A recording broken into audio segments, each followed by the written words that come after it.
What's up, y'all? This is Jeffrey at Jeffery TV, coming to you live on Memorex. Default route, default location. 6 more weeks. I just left the doctor.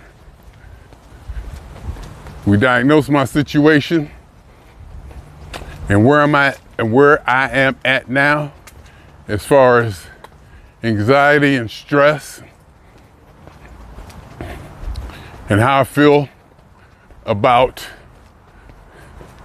being able to return to work and to satisfactorily complete my duties.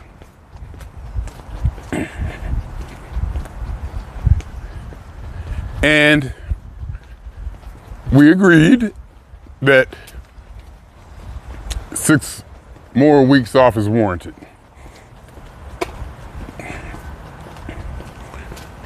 In my mind, this had always been the plan. I even had some things scheduled around that plan, so it was crucial. But this was a good milestone or metric or something that needed to happen. I agreed, air quotes, agreed to more than just consider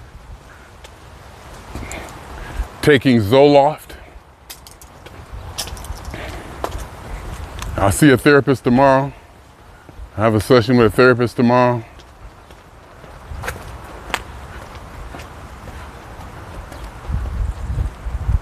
And the prescription for Zoloft has been sent to my pharmacy. They'll let me know when it's ready.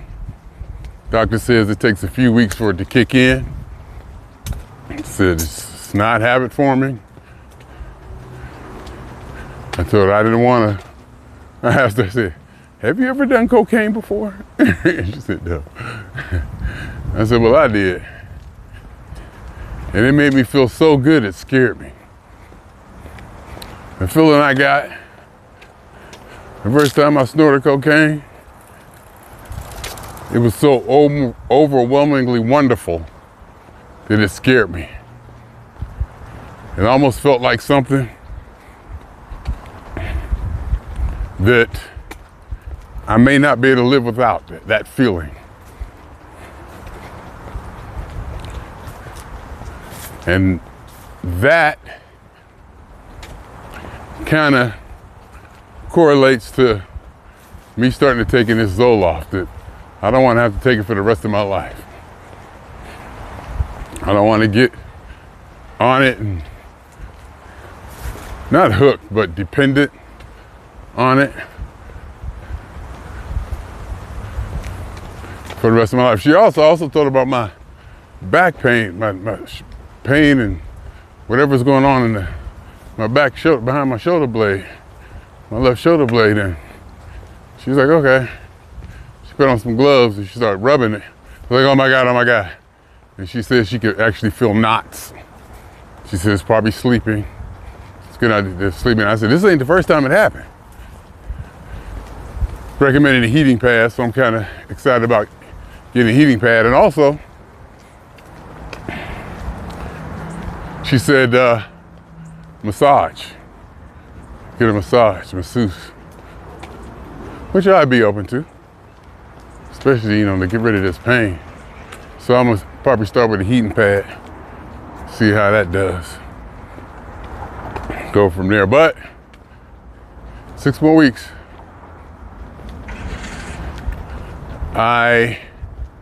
Looks like I'm locked in to return to work June 30th or so.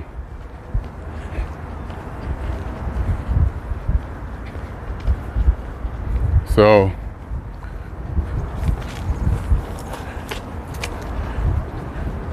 I'm excited about that. I was gonna say in ways I'm excited about that, but that would be such an understatement. It would probably be untrue. I'm definitely excited about the time off. You know, obviously, for scheduling reasons, the things I had planned, but also I really, truly am not ready to go back and start answering them damn phones. I truly am not. I mean, I feel okay. When I was in the doctor's office, I watched an elderly person pushing their, you know, kind of walking hunched over, pushing their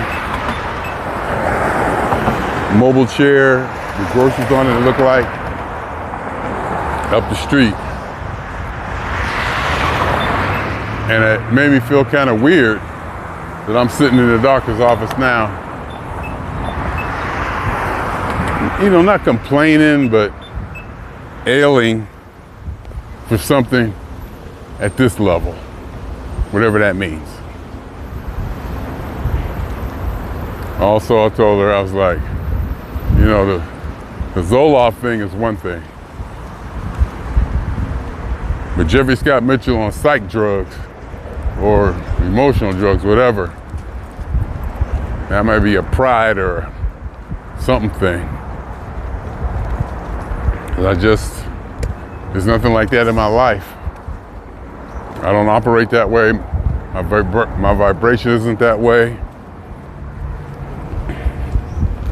I am very proud of my capability and my quote unquote strength and ability to handle whatever life and anything life has to offer, and understanding, and et cetera, et cetera. So it actually needs some help in that area, which, to be honest with you, I may or may not need.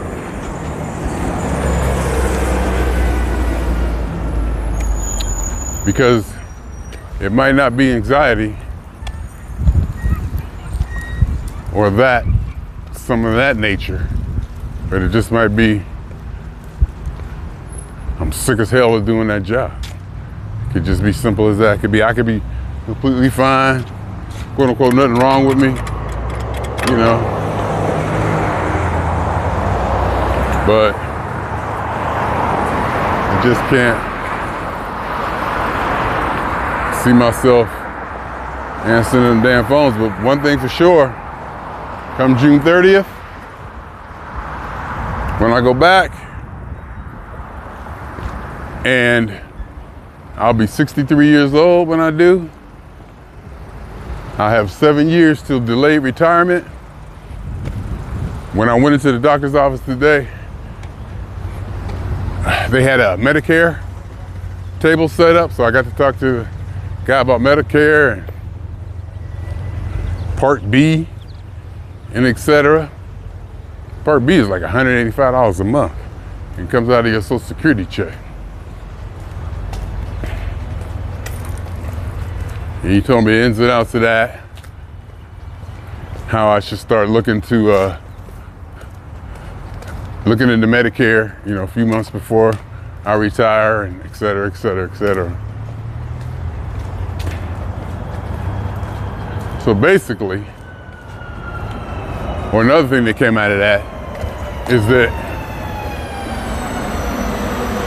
I really can't retire until 65 when I get Medicare. 2 years, which should be no problem. And I'm fighting the urge to go to the Social Security site and see how much I would get if I retired at age 65. It might be like half of what I would get if I waited till 70. So we'll see. We'll play it by ear and we'll see. You know, based on how I feel, my physical and mental health, et cetera, how I feel about the job and all that.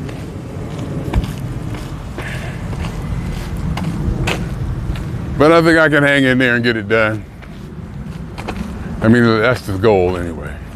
Because I basically am doing, well, basically I can do what I want to do and work. So that's a thing. I basically can travel and experience the things that a lot of people say that they're gonna do when they retire. I'm doing it now. So in ways I'm not missing anything.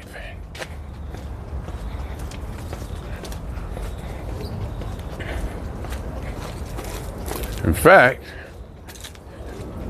I was thinking by the time I retire, I might have done it all already. I might be done. I've been there, done that already. What's next? But also, I believe in the idea that if you ain't doing it now, you probably ain't gonna start doing it when you retire. All of a sudden you're gonna flip a switch and become global traveler, gardener, this, that. So we'll see. We shall see. But either way, I'm feeling relieved, feeling good that I got this to turn the way I wanted it to. So my summer's pretty set up. And also I was thinking, I even asked the doctor, because I be running my mouth. I was like, I wonder how many people take off time. I said, because I come from a place in Ohio where these people work for like 30 straight years, without a break. I mean, it's just the idea I have of, about Ohio mentality, steel mills, alcohol, and Sunday school, football. Just tough, different kind of individual, as opposed to these folks out here in California. And I'm being stereotypical and I'm exaggerating, but you kind of know what I mean. California people are just more in tune with their feelings, and they definitely, I would say, give their feelings more respect than in Ohio. That I think I can pretty much say for sure. It's just a matter of respect and how much importance they give their feelings, much more importance and significance and priority. My idea of Ohio is walk it off, shut up, go back to work. And to be proud of that.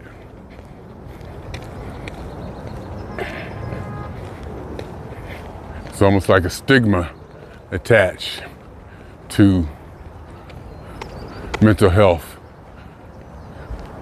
maintenance in Ohio. And again, I'm just stereotyping. I don't know what's going on. I mean, I do kind of know what's going on, but you know what I mean? I'm just putting that out there. And I'm sure I'm not the only person who feels that way or heard about that before. That kind of difference in California, and maybe even the bigger cities. Because, my God, I needed this time off. I needed it. And then I get my performance report for April,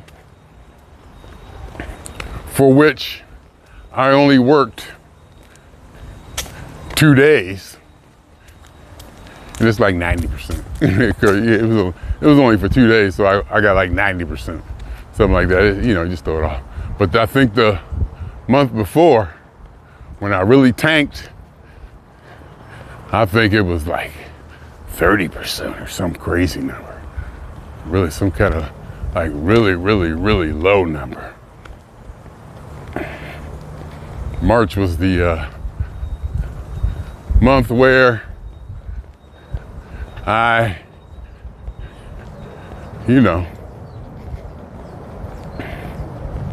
just kind of clocked out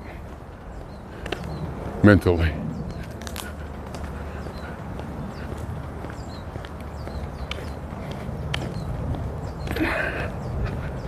And it showed in my performance stats.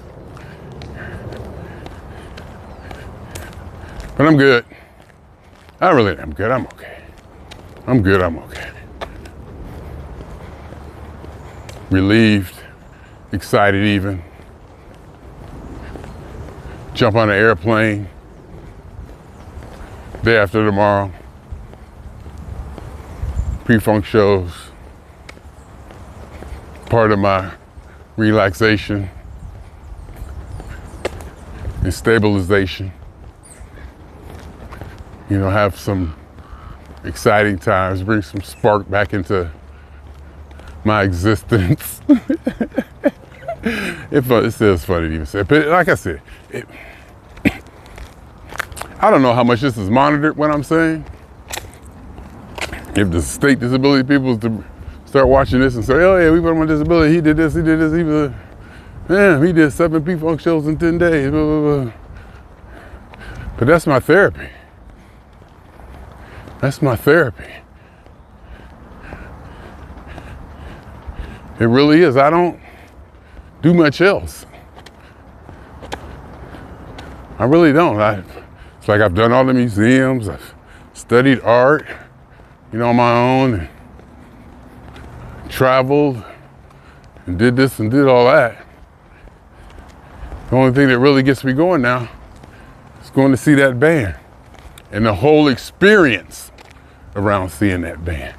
Them being up on stage playing the music is only a part of it. The crowd, the people, the travel, getting there, being Jeffery when I get there, that whole excitement, being the first in line, getting that first front row center spot, et cetera, et cetera.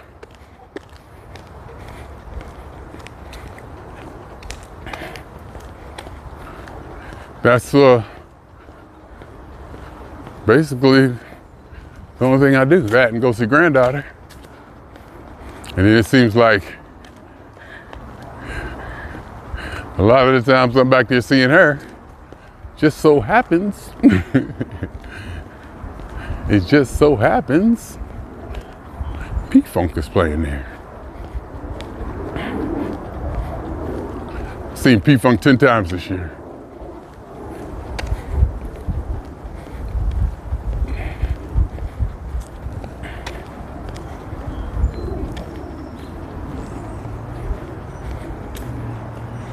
So that's me.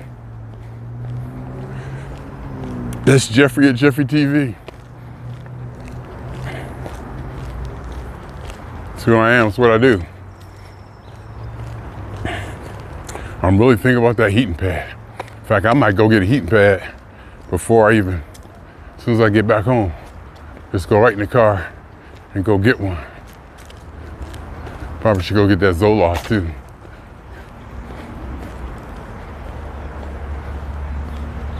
Because, and then it would be on me, because the Zoloft may be something for appearances and a disability to show that there was treatment.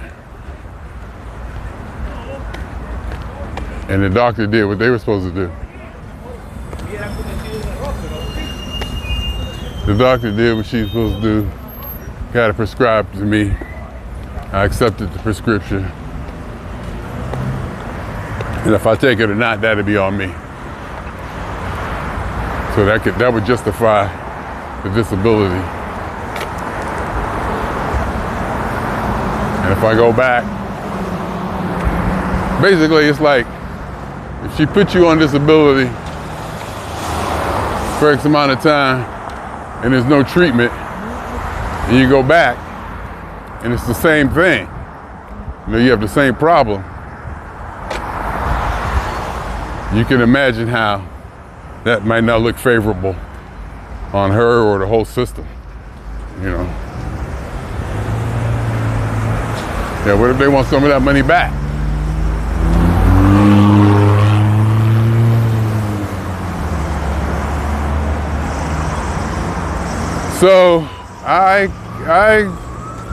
I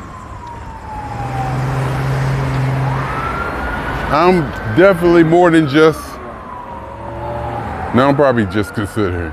I'm just probably 1 nanometer above just considering. Taking Zoloft.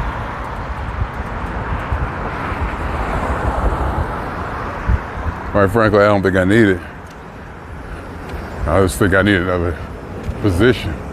Like if they were to call and tell me, oh Jeff, all right, we're gonna start you at this other position.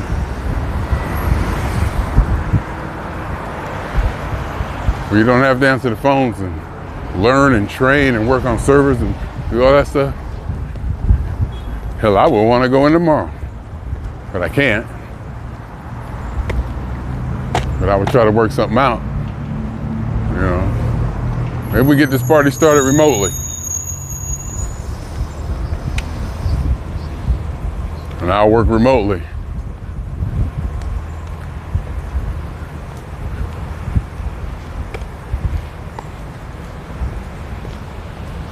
Because this trip or granddaughter visit was scheduled before I went out on disability. Should I scrap it? Should I scrap these plans I had made before? Because I had the PTO, you know. I gotta check on all that too. I gotta check on all that stuff. Because to tell the truth, it seems like I'm making more money. It seems like I'm making more money from disability. Can't be right. So I stop and see what's going on. Are all my bills getting paid? Or I mean, not bills, but all my withdrawals from work getting paid, or this or that. You know, check on that. But today, get my steps in. My weight is down. I'm keeping my weight down. Not sure exactly how. Okay, it's probably the black of my house. Keeping my weight down.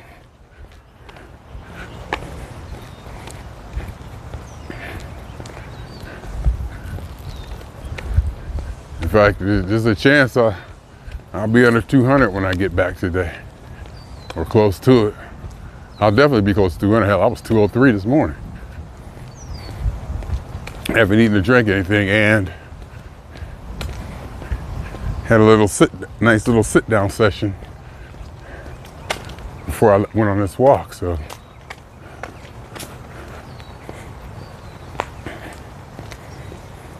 last night I did get up and get some cookies, dots, circus peanuts,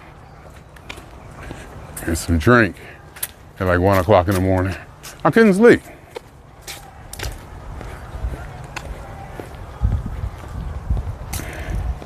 And still woke up like 2:03, which is good, if you ask me.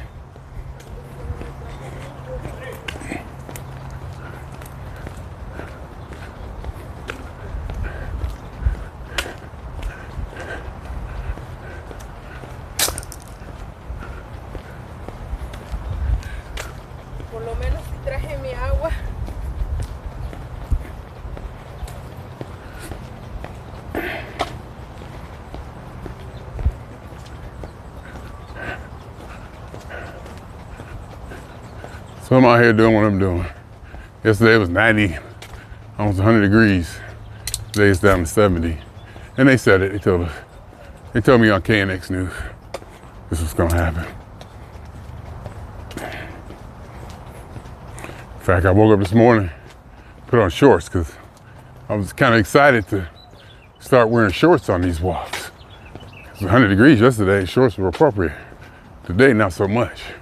I probably could still wear shorts today, but I like to be overly warm. And I knew the doctor's office was gonna be cold. So I just threw on my old nasty default jeans. Get out here, get it done.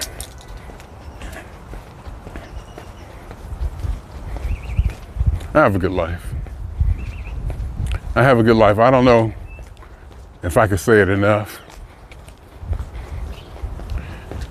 And I'm not bragging. I'm really not bragging to have a good life, because I don't want to throw that in anybody's face. That's not the point where I'm saying it. The point may be more that I'm very proud of this life I built. What I allow in it, what I don't. The integrity and guidelines that I lay down. In fact, a conversation came up that made me ponder something.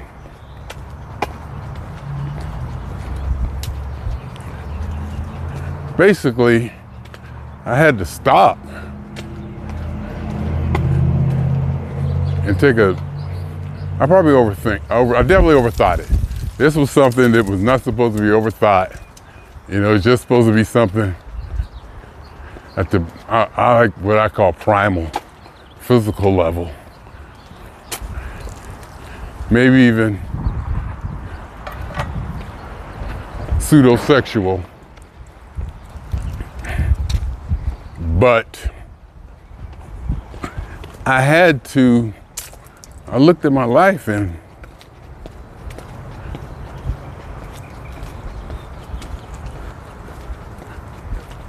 there's nothing dirty in my life.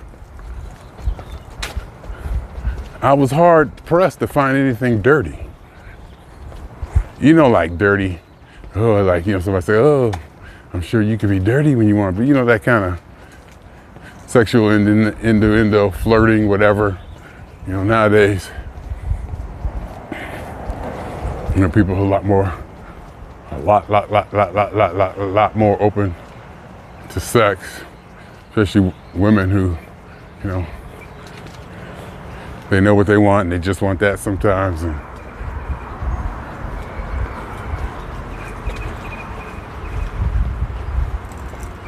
And the way I took it, you know, was in that manner, you know, which was cool and appropriate. It was just, you know, very well put, very well done. But I had to look at my life and I was like, there's nothing dirty in my life. Nothing at all.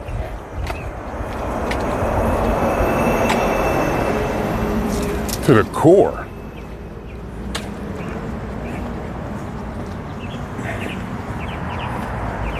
I even Googled what dirty meant. What did it mean by dirty? Because I kind of had a general idea, you know, dirty, naughty.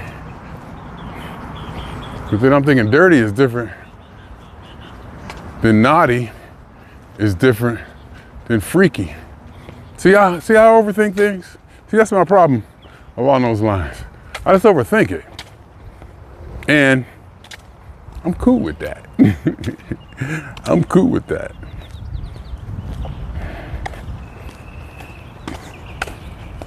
But sometimes you just want to, I mean, it's appropriate to skip all that, stay shallow, and go with that feeling. You know, don't explore it, don't overthink it, don't talk about it too much. Just go with the point and not, you know, break it down. But I was thinking, ain't nothing in my life dirty. I was thinking, from the way I back up my data to my computers,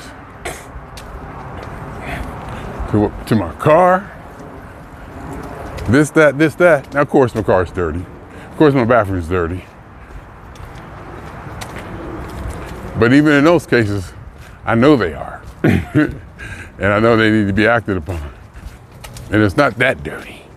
You know, it's not like dirty. Well, the bathroom might be. No, I guess if I don't smell it, it ain't dirty. But I probably can't smell it. Other people probably can smell it. Because at night, sometimes you miss. And over months, it builds up. But you see what I'm saying? That's about as dirty as I get. Everything, I don't do nothing dirty. I just don't do anything dirty. I don't do people dirty. I don't operate dirty. I don't really think dirty. That's just not my approach in anything. So I thought that was a fun exercise to have. It's just not my style or my energy or my technique. Technique? Ooh. Yeah, dirty is a technique. Some people just looking for that. They want dirty. And that's all they want. And I'm not saying anybody does, or I'm not saying any particular person does or doesn't. I'm just saying in general, that's out there.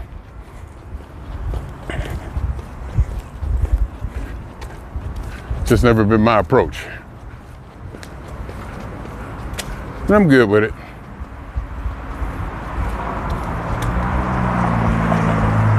I do overthink everything. And I say that probably proudly, in that I believe it is part of the reason I'm living the way I'm living.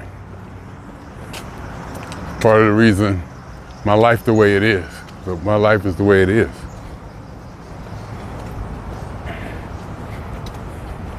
Principle, integrity.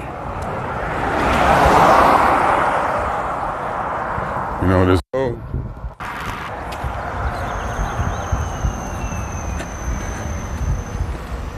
what's the word I could say? There's no loose ends. There's not too many loose ends. Everything is pretty much in place and monitored, cleaned up.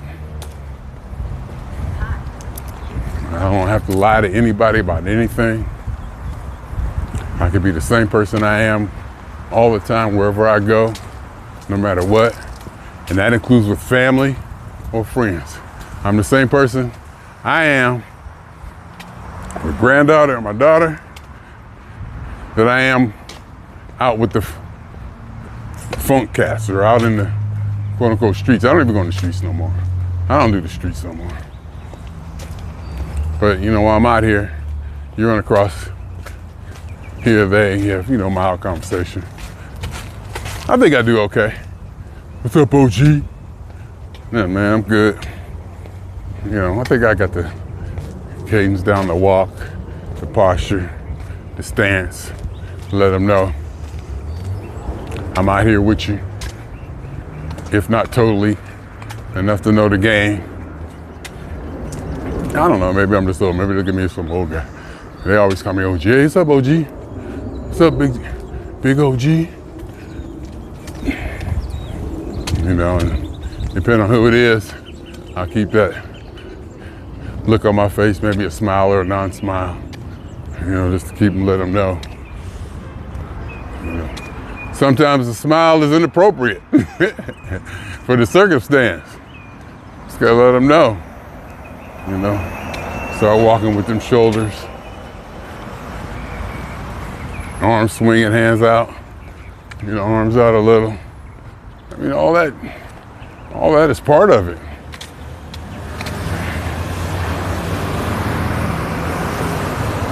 Cause you can look and see somebody walking around who up to no good, or ain't got nothing to do, or just out here.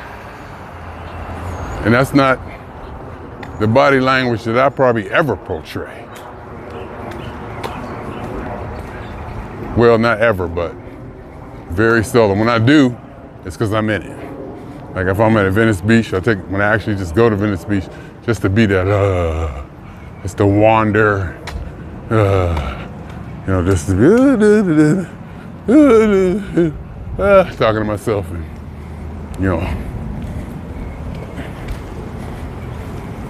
that's a different kind of, that's one way. And another way is you could just, when people could just look at you and see you tense, nervous, scared, lost, or whatever.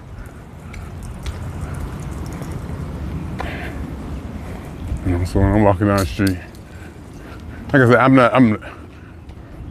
I'm never in that situation.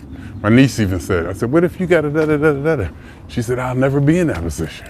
She said, I'll never be in the, go to a place. It's just simply put. She says she'll never go to a place where she would have to deal with something like that. And I knew that I knew that a long time ago, but she just broke it just simply. You know, it was just reiterated in such a simple way. I mean, I learned that a long time ago. You know, you stay away from trouble. And I even said about people going to prison, all these people in prison, it's hard to go to prison. You gotta work to go to prison. You just don't wake up in the morning and do something and end up in prison. You gotta work.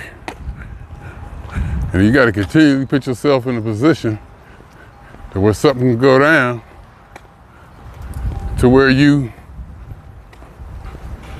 would end up in prison. Chances are, you ain't gonna run into nothing like that hanging out at the Grove or, you know, a nice cool place or Beverly Hills, you know what I mean? Like a ritzy place, you know, high class place or whatever. So you can stay away from it. And I think all that is a part of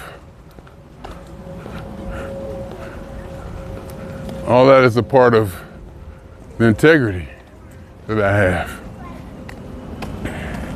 and the life that I live.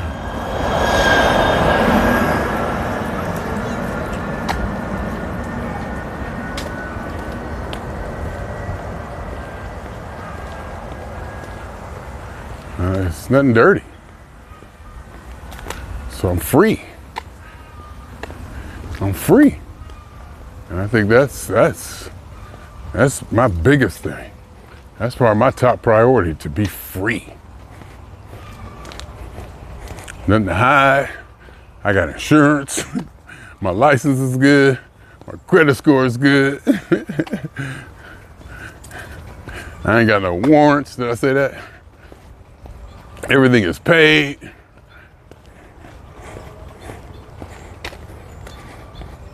And having that kind of life, living that,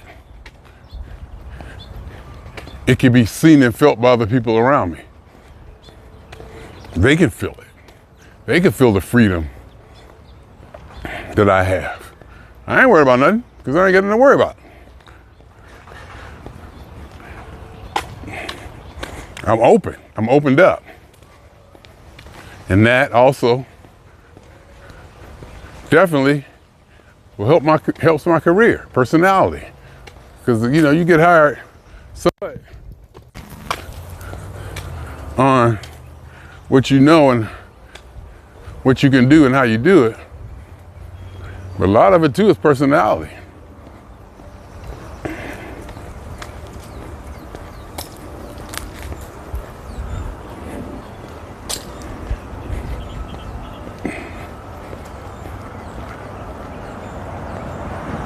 And that comes, I believe, from the core.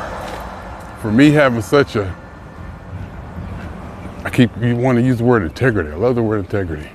I love integrity when it comes to me. Because I can not only say, y'all can kiss my ass. You got to have some of that in it, you know, and you, no matter what, you gotta have some, well, no matter what, but you gotta say, y'all can kiss my ass. Then also, I think it's good to have, I'm so clean, search everywhere, search anything, look everywhere. Yeah, you can search my house, yeah, you can search my car, I'm clean, I ain't got nothing to hide. Nothing to hide, that's the word, nothing to hide, that's the word. Nothing to hide. Well, that might be an overstatement. Everybody got to have something to hide. Everybody got to have some kind of something, I hope. Or even if it's not anything of significance, just to have it to themselves. I think that's what it is. I think everybody should have, well, you know, put it bluntly, I think everybody should have something only to themselves, only to themselves. And I think that may complete a human being. You gotta have something that you hold on to that nobody else you share with, nobody else can be a part of. Now, how much of that, how big of that, how much of that, of your personality is that, is definitely, you know, a part of it. Because when the best friend I ever had, I basically shared everything with her. It was nothing, you know, that she didn't know. Nothing, absolutely nothing. So, you know, it goes both ways. But maybe what I wanted to say is that there's a part of yourself that you should keep totally personal. And not only keep personal, but realize and understand that you're responsible for that. That you have a certain amount of responsibility when it comes to you. You know? And how big a part that plays, or how much or whatever,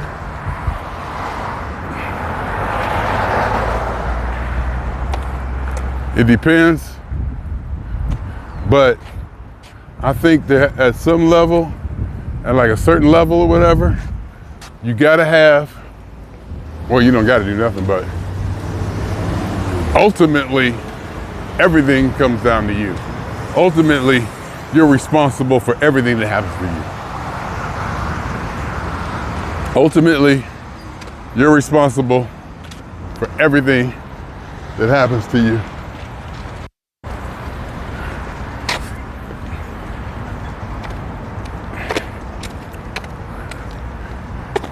And I guess I'm trying to say there should be a piece of you, a part of you that's only for you. Something like that, you know what I mean? And also there's parts of you that you don't even understand enough to share or to put into words. So you can't share it if you can't identify it or call it out, et cetera, et cetera.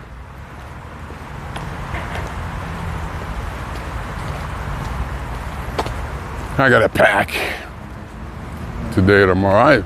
I got enough stuff at my daughter's house. I don't really need to take nothing. So really, I'm mostly packing cameras. And I might not even need my big suitcase for that. In fact, I might not have enough, might not be enough in there.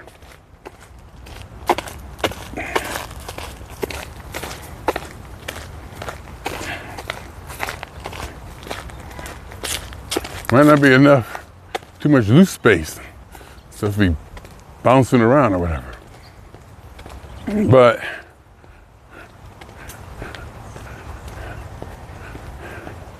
so I'm very proud, and I like to celebrate my freedom and the integrity that I built for myself. You know, it's not that I'm bragging or want to throw it in nobody's face, or because I understand we need all kinds. And certain people didn't have the options that I had. Options or opportunities or environment, settings, et cetera, that I had. So I'm not comparing, I'm not putting anybody down. Ultimately, no person is better than another, but there are some people who are far more capable than others.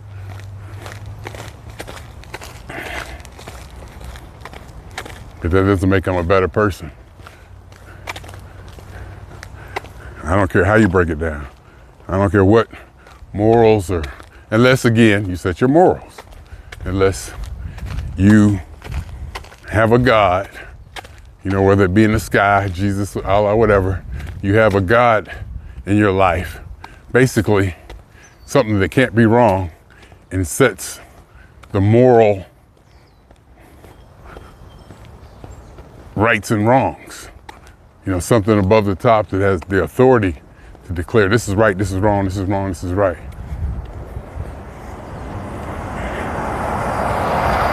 That's when you can start using right and wrong, good or bad. Because you have an intended goal or you have a set of standards that you're trying to meet. And if you don't meet those standards, it's bad. And if you do meet them, it's good. As simple as that.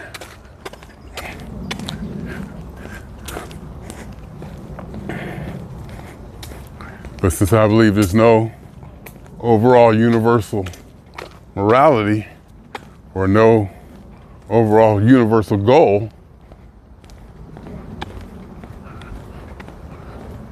it's hard to say. You can't say what's right or wrong. We don't know where we're going. We don't know what we're trying to do.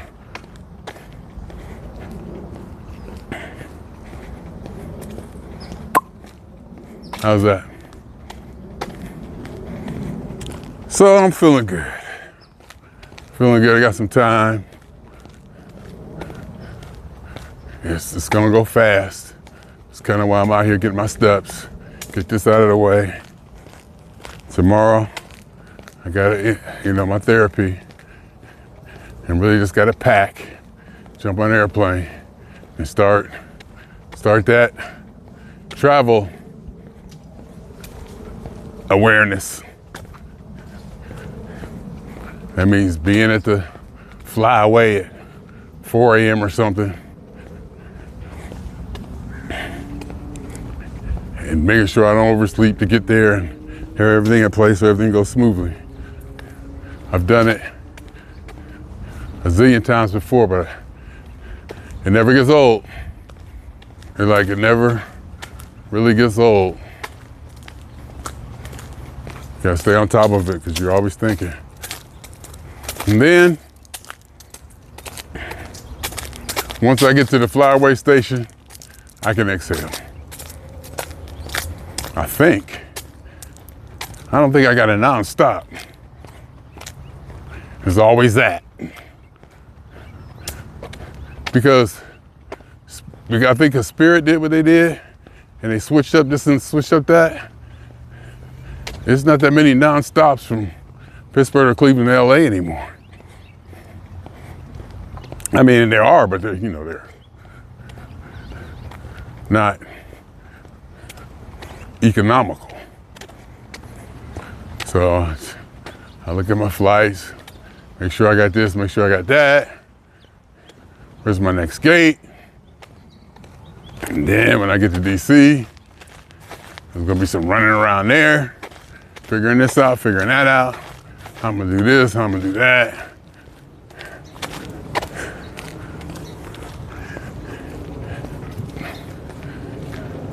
My flight is early in the morning.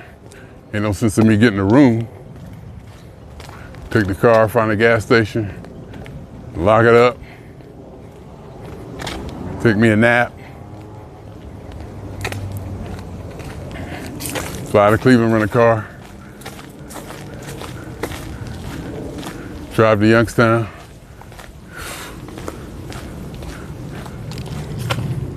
I got to turn the car in by a certain time, so we'll see how all that works.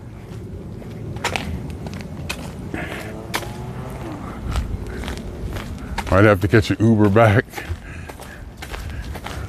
All that kind of stuff,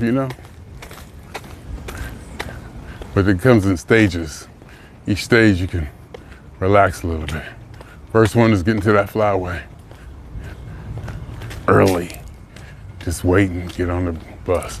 Once I'm on that bus, put on some music, riding down the 405, I can, okay. Get to LAX nice and early, get to my gate nice and early, maybe get some steps in. I don't eat though. I won't eat. I won't eat till I get to DC.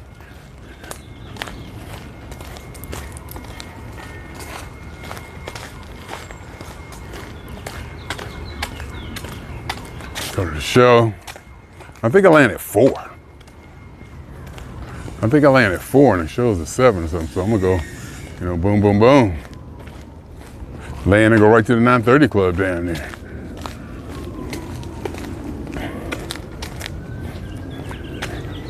And get out of there, hang out with some people, see what they doing. Go find me a spot. Go to the airport, set the alarm. Drop the car off, catch a plane, and let the games begin.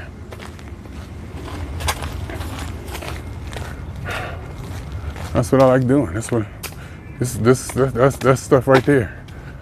That little, what I just went through. That's the stuff that I guess you could say excites me, or motivates me.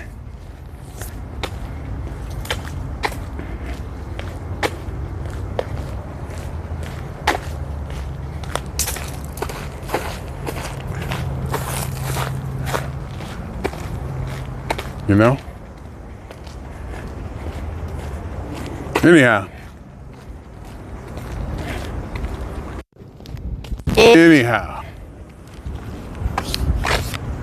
It's nice, it's cooler today.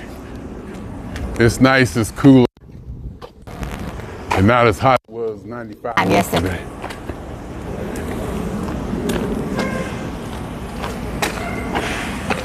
It's refreshing. But then again, that heat, you know, the last couple of days felt kind of good.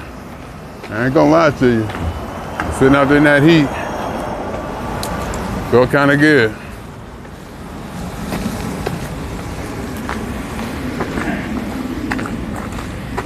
She said the heating pad might work.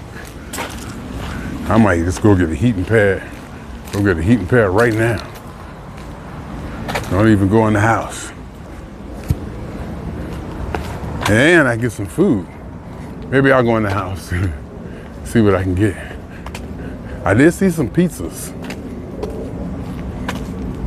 I did see some pizzas at Walmart. It looked very interesting. I got bread and I got smoked sausage. Man, I got food, you know, to put in my stomach. I got food. But I might want to eat something. If I get a pizza, get a pizza today, tonight, tomorrow, it should last that long. And I'll take a piece and wrap it up and take it with me, but I ain't gonna eat it. I ain't gonna eat it. I'll take it with me, I'll take it back to Ohio. So, okay. It's not like I'm gonna be in a hotel or nothing.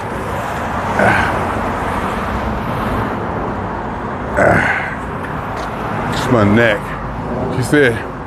She actually said she could feel spasms. So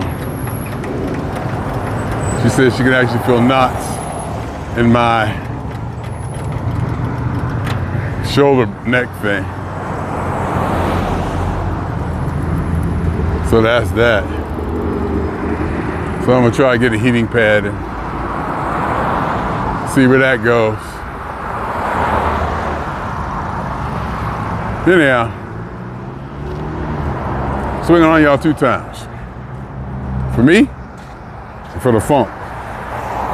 And for every elementary particle that has ever existed in any atom, in this, or in any universe that ever was, is, or will be. The totality of it all, theory of universe. Hypothesis of all as one. My name is Jeffery.